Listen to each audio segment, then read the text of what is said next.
Thank you, Dr. Avila. Dr. Avila mentioned special people being with us today, and we're so excited. It was hard to keep the news down when we knew that she would be able to come with us today. I would like to present someone who was born in San Bernardino, raised in the city of Rialto, an alumni, get this, of Preston and Henry Elementary Schools, an alumni of Cusera Middle School, graduated from Eisenhower High School,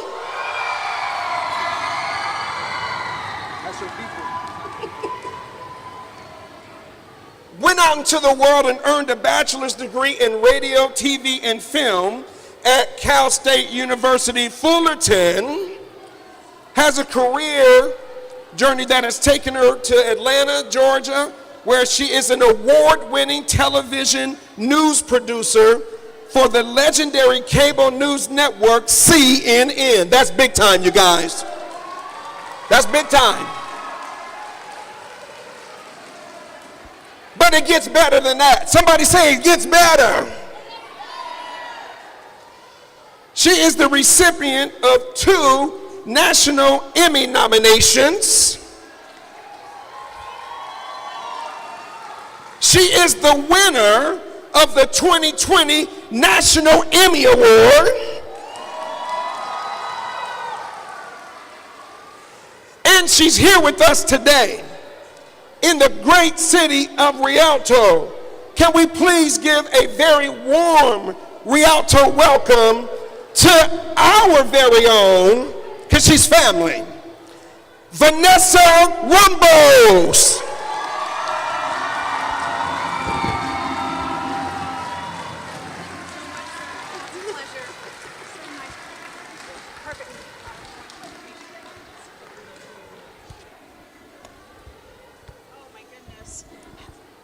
Hello, hello, everyone. It's so great to be here and see you guys. This is amazing. What a turnout. I am so grateful and honored to be here today. You have no idea. This is very surreal for me. To all the parents and students that are here this morning, I know it's early, it's a Saturday, and for many of you parents, it's your day off. But you're here with your student, you're here with your child, and I think you guys deserve a big round of applause because there's a lot of places you could be at and you're here. So thank you. Absolutely. Now before I get started, I also want to extend my thanks and gratitude. This goes out to all the teachers, principals, staff, secretaries, custodians, school campus safety resource officers at every school in this district. Every single day, all of this runs because of you. And so I'm so grateful for all your hard work and commitment each and every single day. So thank you. Absolutely. And of course, I want to thank the Rialto Unified School District for hosting and organizing the 16th Annual Family Summit. This is an amazing event. It's going to be an amazing day. And so thank you, everyone. Seriously, it's just amazing. Now, before I get started, I will say this. I was driving in today. I live in Atlanta, and I haven't been back in Rialto for a few years. So driving in, there were certain nostalgic things I just had to see. Baker's drive-thru. I had that mama meal back in the day. Taco Joe's, Riverside Avenue. Coffee Nuts. I see that In-N-Out. You have an In-N-Out. A lot has changed. I remember where Warner Elementary is now at. Charlotte Warner grew up with her, and her daughters went to school with myself. So to see Warner Elementary in the area where that spot on Rialto Avenue used to be grapevines in the 90s. It used to be all foothill would be eucalyptus trees. And to see how much the city has changed for the better and how much it's grown is really beautiful to see. So, no, it's wonderful. Now, I also want to say real quickly, before I get going, I am standing here as an Ike Eagle. Where are my Eisenhower folks at?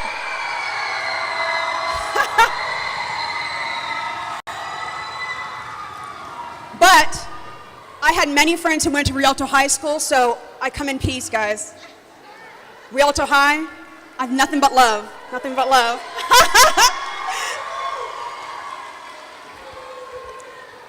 I want to start out by taking you just through my journey here. So, as I was born in San Bernardino, grew up in Rialto.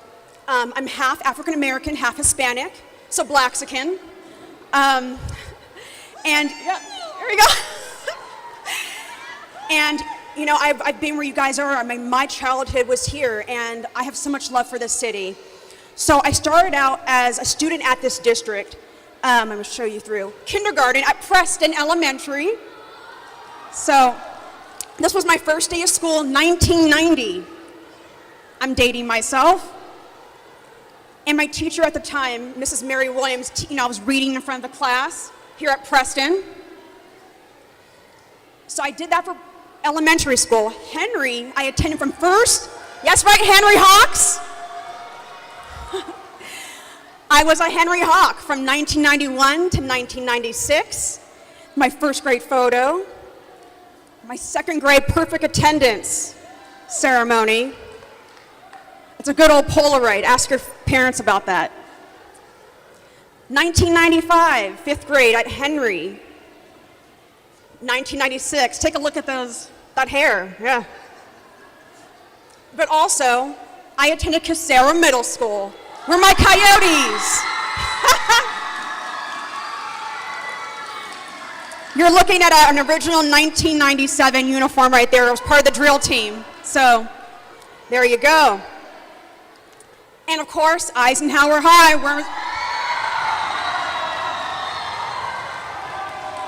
Absolutely.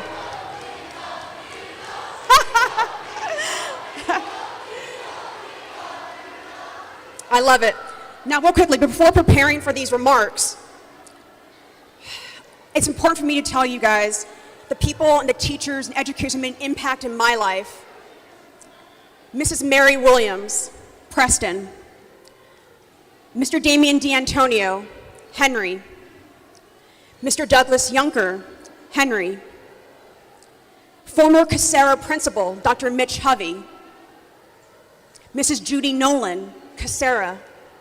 Mrs. Susan Meeks, Henry. And just about all the teachers at Eisenhower. It's important for me to say their names because I feel a personal responsibility to honor these educators and individuals who made an impact in my life.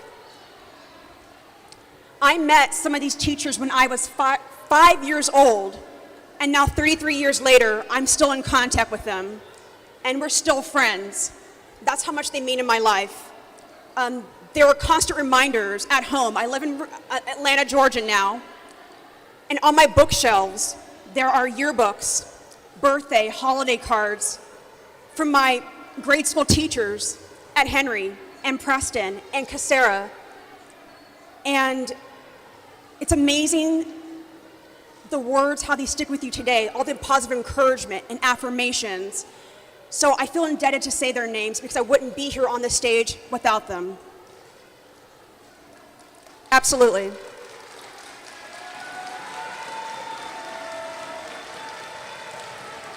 I want to quickly read you 2 messages written by 2 of my teachers in my 1995 Henry yearbook. One reads, "Best wishes to one of Mr. D's stars. I'm so proud of you." The second, "I'll be watching for you in the White House." Well, I never made it to the White House in that way, but I have been to the White House many times through my work. It's across all these messages, across my yearbooks, hopes of a big future, kindness, support. It was a theme across everything of my life through my grade school that I remember today.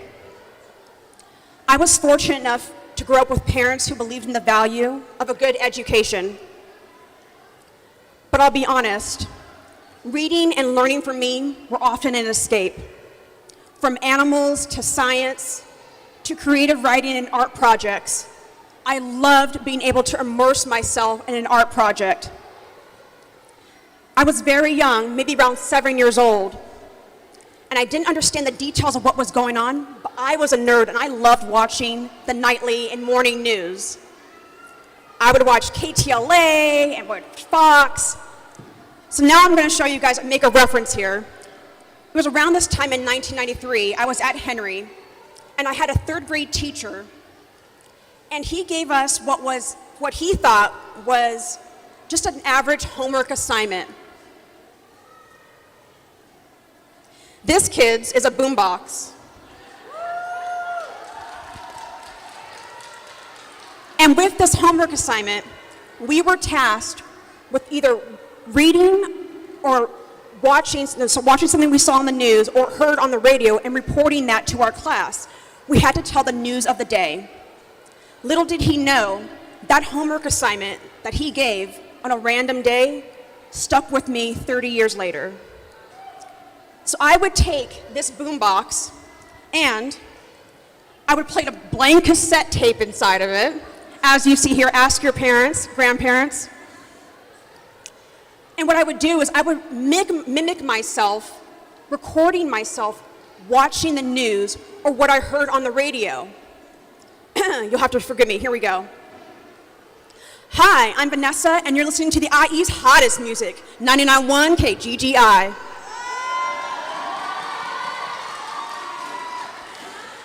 You can laugh, it's totally fine. I have practiced saying that so many times, and I would mimic what I saw and heard because I thought that was the coolest thing.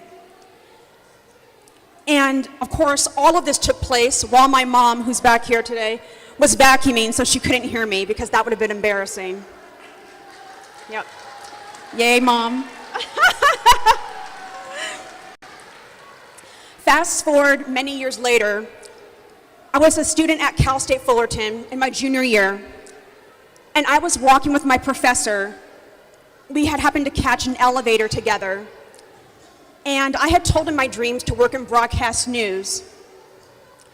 He said to me with a smirk, kind of with a smile on his face, but very gently, "And what are you doing to achieve it? What are you doing to make that happen?" It's a question I still use in every facet of my life. What are you doing to make it happen? We can say we want something, but if we're being completely honest with ourselves, what effort are we putting behind it to make it happen? Or in other words, how bad do you want it? To that, while in college, you guys might be surprised, but I started out here doing local public access television. Before it was Spectrum, before it was Time Warner, it was Adelphia Cable. And I would go from Huntington Beach to Ontario, Rancho Cucamonga, public access, small TV stations, just to get experience, to learn. My big break came in 2006. I started working for the KTLA Morning News, Channel 5. Yes, you may know of it. Yeah. So I started out as an internship. Out of 25 interns, 2 were hired, and I was one of those people hired. Started as a PA, and just to tell you how I got my first big gig, I moved back home for the first 6 months. I lived with my parents here in Rialto, and for 5 days a week, I commuted 116 miles from Rialto to Hollywood, starting work at 4 a.m., delivering newspapers to the anchors that you see on television, Frank Buckley, Michaela Pereira, Mark Kriske, Sam Rubin, Gail Anderson, Cher Calvin. I delivered newspapers and printed scripts for the first year. And during this time, I was saying to myself, I love what I'm doing, but I also felt a little frustrated that I could do so much more.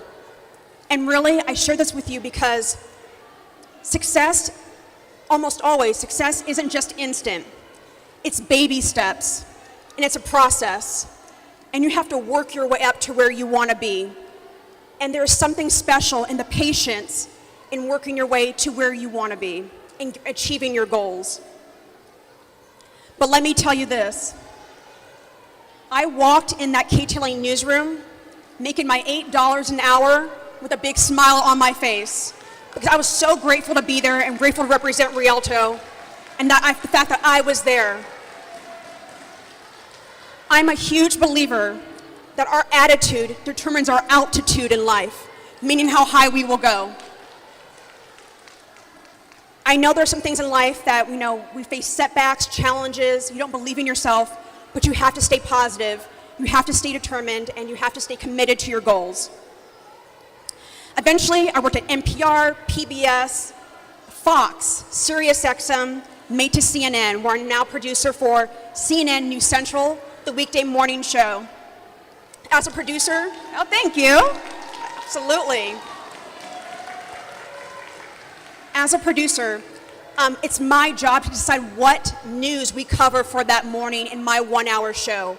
The order it goes in, I'm the one in the anchor's ear telling them 2 minutes, 90, wrap, gotta go. The graphics, the sound you see on air, I made that. And even during breaking news, I'm the one writing the breaking news scripts, getting that on air, having less than a minute to accurately write and code something for air that's seen around the world. I've traveled around the world, met former presidents, musicians, best-selling authors, but it's really everyday people that matter most to me because I know where I came from. The stories about the families trying to get by, pay for their bills, the stories about people who want a second chance or unknowingly became a hero, or those looking to turn their life around. That's what matters to me.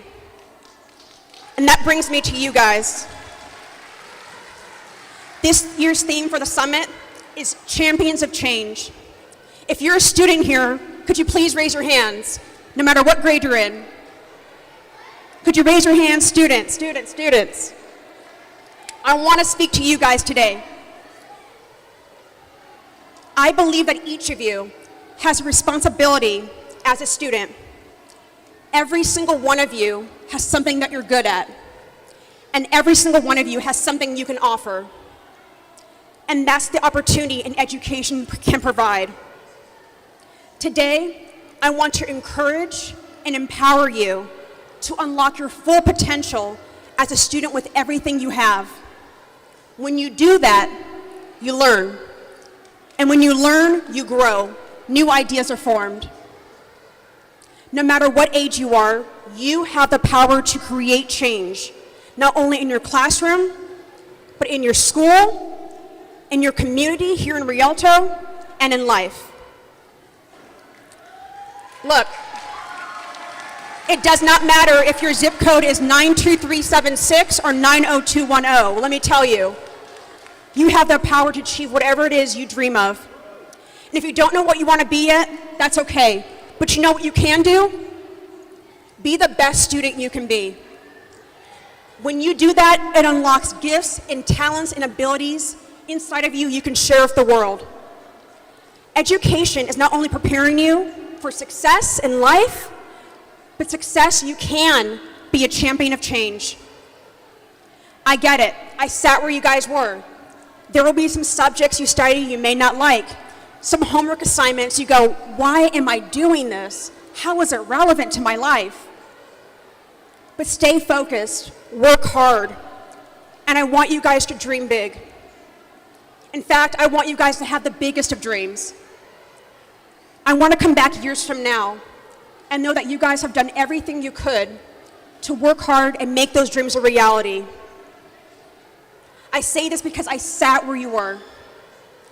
I care. They care. Your teachers, your parents, this district cares. And we're all cheering for your success.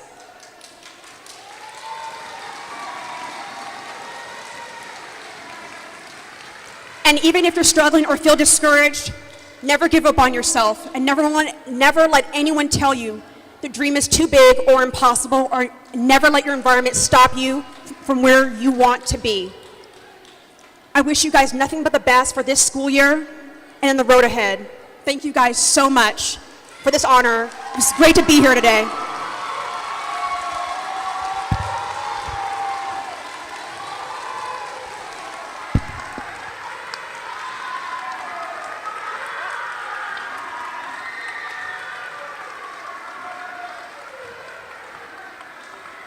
Let's give her another great big Rialto round of applause.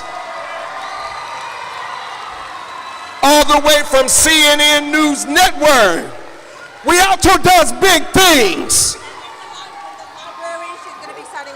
We're asking everybody to remain just for a moment. Please remain. Please remain.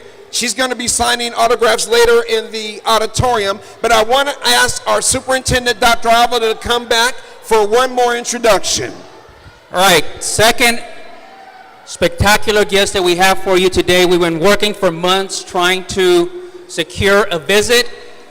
It's been quite the experience for Mr. Joseph Williams.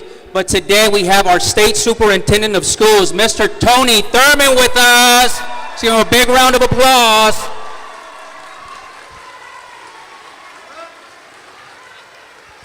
Thank you, Superintendent. Good morning, everyone. Oh, wow, we got some Rialto folks up in here. Rialto up in the house. Let me hear you say, yeah. Rialto families, let me hear you say, oh, yeah. Oh, that's what I'm talking about. What a great morning. Buenos días. ¿Qué pasó? Gracias para venir para este programa. Educación es más importante para los niños y las familias. Es todo. Thank you for being here because education is the most important for our students and our families. It is such an honor to be here. Thank you, Superintendent Avila, and to the board members and to the staff. It was great to hear. You just heard from a national newsmaker who comes from your community. Put your hands together for Ms. Rumbles. I feel like I'm gonna be your hype man. We're about to do it up in here. I'm about to start beatboxing in a second. Who wants me to beatbox? Okay. Put those cameras away and I'll start the beatbox. I gotta get reelected every couple of years. I can't have that. It's so special to be with you all, to be with family, to be focused on the connection between family and school.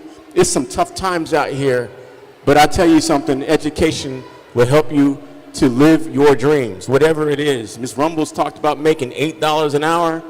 My first job paid me a whole whopping $3.35 an hour and all the burgers I could eat. I made 2 for them and 1 for me because I was hungry in my household. We didn't always have food. I said, can I get a couple of those cheeseburgers to go? They said, don't eat up all the profits. Mickey D said, hey, you got to save some of that for our people. And I said, yeah, that's okay. Because I come from a family where many times we didn't have food in my house. My tia would say, God will provide. And I say, tia, we're hungry. What we going to eat? God did provide. And it came in the form of food stamps and the free lunch program and government cheese. How many of y'all know what I'm talking about when I say government cheese? Y'all know what I'm talking about. They're not serving no government cheese here today. I sure hope not. If you haven't had it, the government cheese is a box with the cheese in a block in super thick plastic. If you can get through that box, it might be the best grilled cheese or quesadilla you ever had. But let me warn you, the cheese was like this thick on the sandwich. And guess what? We ate it and said, can I get another one? Did you know that the U.S. government has about 1 billion pounds of government cheese holed up in a cave somewhere? What they waiting for? Armageddon? You know, it was programs like this that helped my family to overcome poverty. And so I joke about it, but I'm grateful that we had programs like this to help me. The most important program of my family was getting an education, and it changed the whole narrative for me. It's Colombia. My grandfather was born in Jamaica, and as teenagers, they moved to Panama to raise their children. They worked cleaning houses because they wanted a better life for their kids. And then ultimately, they emigrated to the United States. On my dad's side, my family emigrated all the way from Detroit, Michigan, by way of Mississippi, straight into the U.S. Army. I never saw my dad again after that. My dad became a Vietnam veteran. I found my father on the internet 15 years ago, had my first conversation with him as an adult. My mom raised 4 kids by herself until she could not. My mom was a teacher in San Jose, but she was very, very sick. When I was 6 years old, my mom lost her battle to cancer, and her 4 kids all got split up. My older brother and sister stayed in San Jose. My younger brother, who was 5, I was 6, we got sent to live in Philadelphia. We got raised by a cousin who I never met until I showed up on her doorstep. She took us in and raised us as her sons, and she made sure that we stayed out of trouble. She made sure, she too, an immigrant from Panama, who worked as a nurse's aide, did not have a formal education, but she said, you're going to get an education. She said, son, you have 2 choices. You can go to school, or you can go to school. Guess what I chose? I went to school. She kept us on lockdown. She said, you're not going to get caught up. You're going to get this education. You're going to make something of yourself. She said, do it, son, do it. When we went to church, we walked 45 minutes to get to church. The pastor said, I got you. I'm going to take you home afterwards and make sure you have a meal. It was this whole community just wrapping around me, saying your life will be better than it started. They were making a promise of what education would mean for my life. They kept the promise. And I want you students to realize that the promise of education is real. Sometimes your belly is empty. Sometimes you're hurt. You've had trauma. Your friends get caught up in the street. They say you a square. I don't care what they say. You get that education, and it will carry wherever you want. Because in this country, when you look like us, they want to throw us away and lock us up. Let me tell you something. You get this education, we can educate and not incarcerate our kids and keep the promise of education for all of us. If you struggle in a subject, find somebody who cares. I could not get past 9th grade algebra. I struggled. I had the best algebra teacher in the world, Ms. Harrell. She said, baby, you're going to get this. And she sat with me until I got it. My point is, there's no barrier that you can't overcome. You've already overcome the pandemic, right? You can get over anything. Let's give our young people a round of applause. And our families. What you've overcome shows that you can handle anything. Nothing is insurmountable. Don't let anyone tell you what you can't be. If you can dream it, you can be it. And it is our job to help you get there. And to the families, let's have a round of applause for all the families who showed up here today. Because you could have been anywhere. You get the value of education.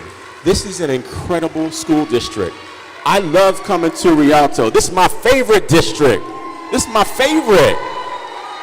You all have distinguished schools. You have the Great Green Schools Awards. You have great faculty, teachers, and staff. Let's hear it for all of our faculty, teachers, and staff.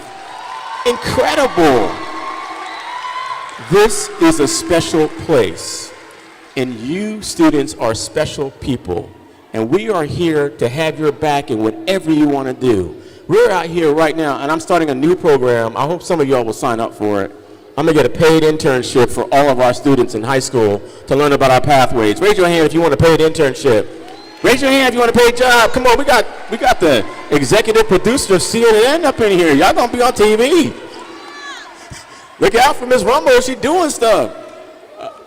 We are going to make sure that our students get access to jobs. We're going to serve our 200,000 homeless students in our state. We're going to make affordable housing a reality in this state again so that people can afford to live here and to get a job that pays well so that you can do whatever you want to do in life. Your education will carry you wherever you want to go.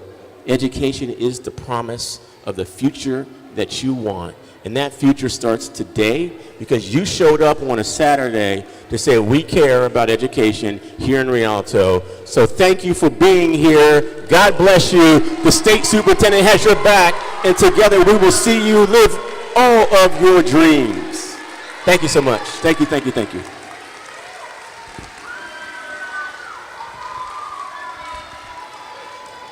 Let's give it up for our state superintendent, Mr. Tony Thurmond, one more time.